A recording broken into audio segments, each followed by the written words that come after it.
It has been an intense year of campaigning. NFU Cymru launched our manifesto last summer, and in particular the last 7 days in the lead up to this election have been quite electrifying, but we now have a new Welsh Government in the Senedd in Cardiff Bay. Ia wir, llongyfarchiadau mawr I Blaid Cymru. Wrth gwrs, llongyfarchiadau mawr i'r Llyn a Biorwedd, ein prif weinidog newydd, ac hefyd llongyfarchiadau mawr I Llŷ Griffith, y gweinidog newydd fyddwn ni yn ymwneud â fo yn y byd amaeth yma yn Nghymru. In particular, we are really looking forward to working with Llŷ Griffith.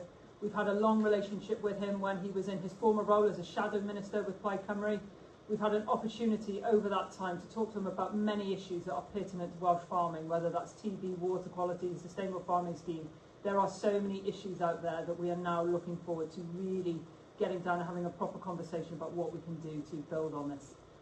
Mae yna llawer iawn o wynebau newydd yn y Senedd rwan, a da ni'n edrych ymlaen yn fawr iawn I weithio efo pawb a draws bob un plaid.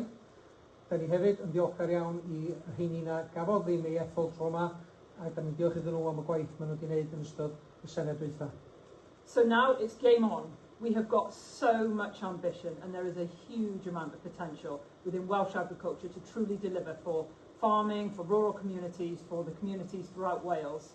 We're really pleased to see that many of our ambitions with our own manifesto, whether that's around the multi-annual funding, a food strategy, building on that sustainable farming scheme, talking about these really difficult issues around TB, water quality, making sure that we can truly deliver for communities. It's great to see that this is mirrored within the Plaid Cymru manifesto as well. There's a brilliant opportunity here to build on these conversations, to work both with Llŷ Griffith, but also members throughout the Senedd from all parties, and really deliver for the benefit of Wales. Ia wir, a da ni yn edrych yn fawr iawn at gyfarfod gyda gweinidog newydd cyn gyntaf y fedrwn ni mwyn cario ymlaen efo'r gwaith sydd angen I wneud.